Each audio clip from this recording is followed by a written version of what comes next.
Praise the Lord. எரேமியா 30:3 வசனம்.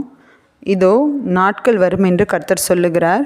அப்பொழுது நான் இஸ்ரவேலும் யூதாவுமாகிய என் ஜனத்தின் சிறையிருப்பை திருப்பி நான் அவர்கள் பிதாக்களுக்கு கொடுத்த தேசத்துக்கு அவர்களை திரும்பி வர பண்ணுவேன். அதை அவர்கள் சுதந்திரித்து கொள்வார்கள் என்று கர்த்தர் சொல்லுகிறார். என்ன நாட்கள் வரும்? இதோ நாட்கள் வரும் என்று கர்த்தர் சொல்லுகிறார்.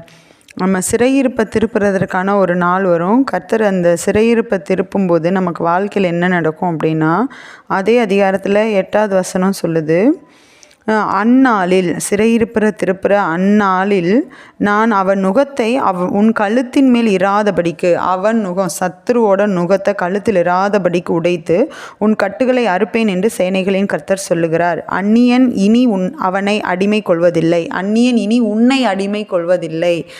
சாத்தான் இனி உன்னை அடிமை கொள்வதில்லை. இதுதான் இன்னைக்கு